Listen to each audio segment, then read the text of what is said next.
지금 이 물건은 저희가 입찰 들어갔다가 입찰을 못 받았는데, 이게 이제 가치 분석도 참 중요한 건데, 이게 지금 이거 뭐 이게 뭐 인천 주안에 말하자면 옛날 시장 건물인데, 말하자면 딱 가보니까 철거, 이제 말하자면 이제 이게 위험재 등급 있잖아요. A 뭐 하여튼 등급인데, 가장 이제 이건 다 쫓아내는 등급이더라고요. 다 쫓아내는 등급.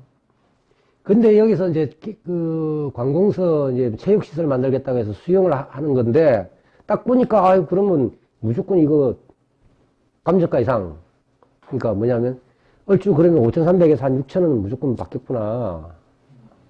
이제 가치평가도 하면서 들어가.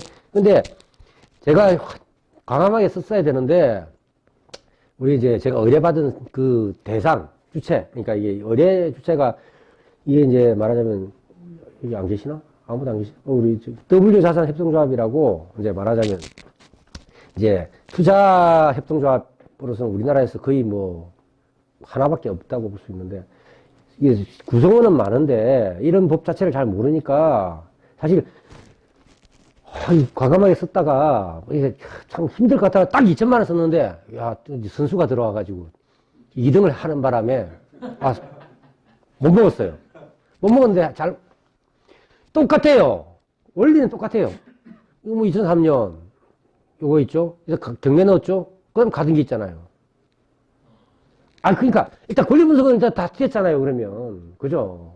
그러면 권리 분석 됐으니까 그 다음에 가치 분석으로 넘어가면 되잖아요. 그죠? 권리 분석 아무 문제가 없잖아요. 소송만 하면 되잖아요. 그럼 이거 얼마짜리냐?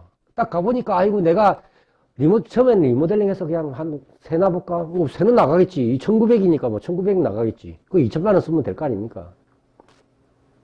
이 사람이 돈을 엄청 많이 벌었어요.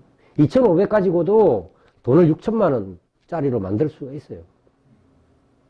그게 이제 그 다음 가치죠. 가보면 이건 느낌은 올 텐데, 어쨌든 이건 못 먹은 게 참 천추의 한인데, 예.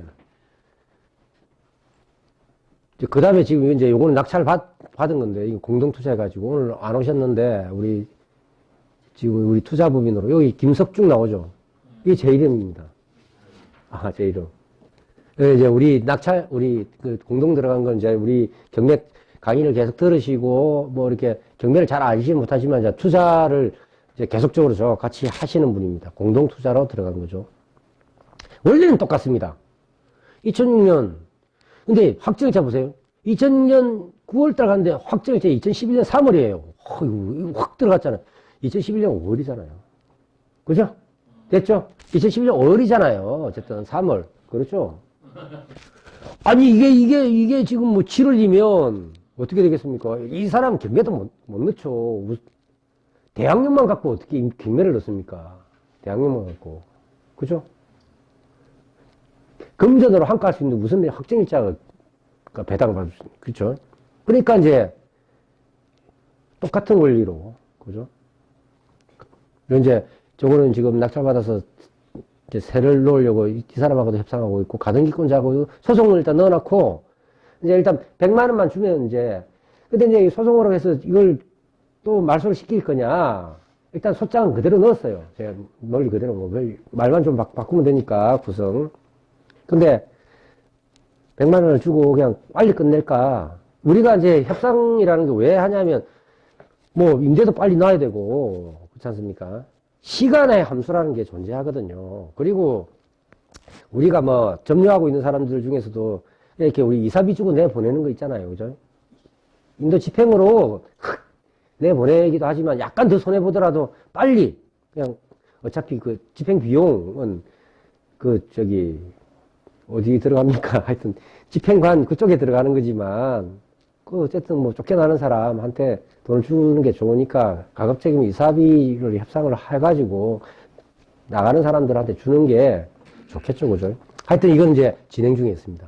자, 그러니까 지금 이제 아까 그 주제 하나, 그죠? 이게 지금 뭐 낙찰 받은 것도 있고 못 받은 것도 있고 한데 이런 물건들이 쭉 나옵니다.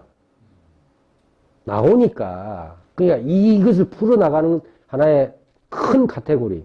근데 지금 거기서 이제 주제는 확정일자부 임차권이 실제법적 소멸 기준 권리라고 하는 그 아주 구체적인 하나의 사례이긴 하지만 그보다 아까 더 중요하게 제가 말씀드렸던 대원칙 있잖아요. 권리와 권리 사이에 우열 관계를 다루는 것이 권리 분석이다. 이것은 기존의 민법, 민사소송 이런 권리와 의무에 관한 차원하고는 다른 문제, 게다가 고차원적인 문제다. 왜? 그것은 양 당사자 대립 구도가 아니라 최소한 3면, 4면, 5면까지 등장하는 권리자와의 우열 관계를 따져 나가는 것이기 때문에요. 그죠? 그것을 일단 알고 들어가시면 지금 굉장히 어려운 내용이에요. 이거는 말하자면 대부분에서도 다뤄도 헷갈릴 정도의 어려운 문제지만 실제로 실무로 들어가면 너무 쉬운 거예요. 딱 보면 실무로 들어가면 결과론적으로는 이것을 이제 이해하는 것까지 이걸 안 듣고 그냥 이것만 듣다 보면 그죠? 얄팍해지니까 그죠? 자, 그러면 이제 다음으로 넘어갑시다. 그래서 원래 소멸 기준 권리라는 것은 말소 촉탁, 인도 명령 이런 것들의 판단 기준을 삼는 거예요. 그래서 그 개념을 하면 딱 절차법적 소멸 기준이 금전으로 환가할 수 있는 이게 절차법적 소멸 기준 권리는 그렇게 보시면 돼요. 개념을 금전으로 환가할 수 있는 등기부상의 권리로서 경매 절차에서 배당으로 소멸하면서 그 후에 대항력 없는 권리를 소멸시키는 최선순위 등기를 말한다. 이게 절차법적인 거고 아까 실제법적인 것은 이제 등기부만의 권리는 아닌 거죠. 그죠? 그래서 요건을 약간 쟁점하면 금전으로 환가할 수 있는 권리여야 되고 물건 전부에 관한 권리여야 되고 등기부상의 권리. 아까 절차법적인 거를 이야기하는 겁니다. 법원에서 보는 효력은 뭐냐면 금전으로 환가되고 그 후에 대항력이 없는 제 권리를 소멸시키고 따라서 등기부상의 말소 촉탁의 기준이 되고 인도명령 신청의 기준이 된다. 유치권 제외.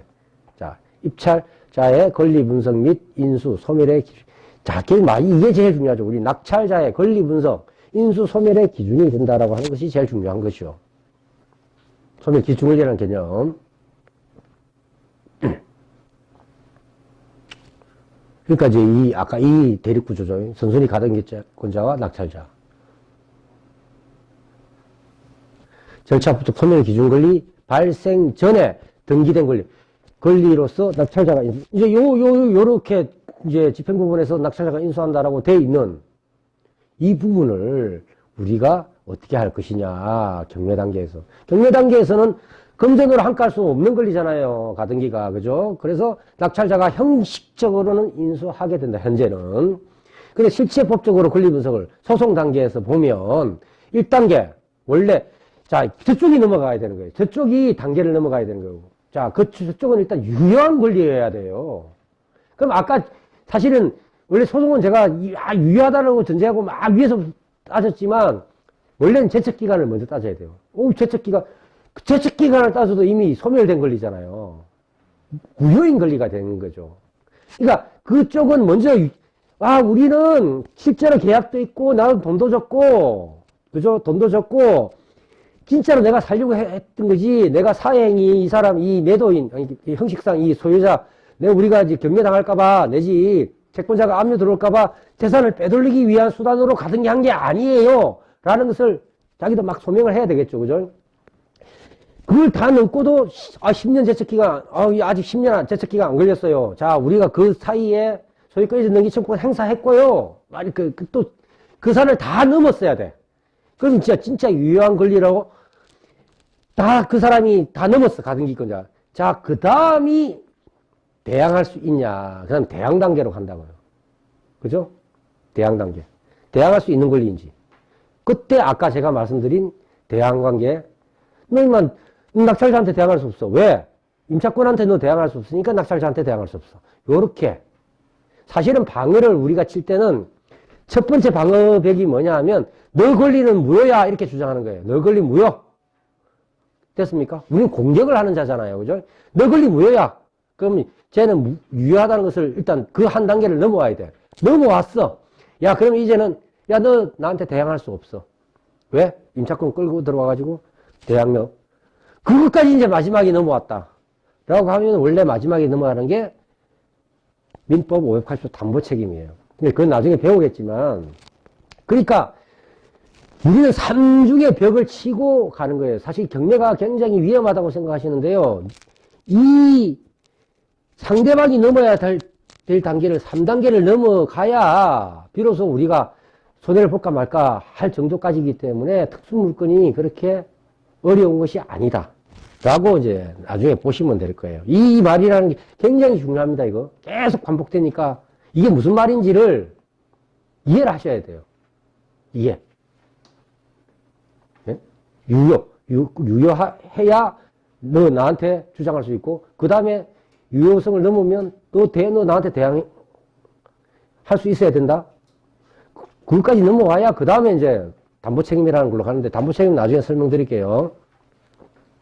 그래서 실제법적 소멸기준권리가 탄생을 했습니다. 물건 전부에 관한 권리로서 대항력과 확정일자를 갖춘 우선 면제권이 있는 임차권자가 배당을 혹시 요구했거나 경매 신청한 경우, 왜냐면 배당을 요구했거나 경매 신청했으면 금전으로 이제 항가할 수 있는 권리가 된단 말이에요. 그 우선 면제권 행사로 소멸하고 그보다 후순위에 걸리는 실체법적으로 소멸한다. 라고 보시면 됩니다. 그래서 유사 사례 아까 옆에 보셨고, 이거 보셨죠?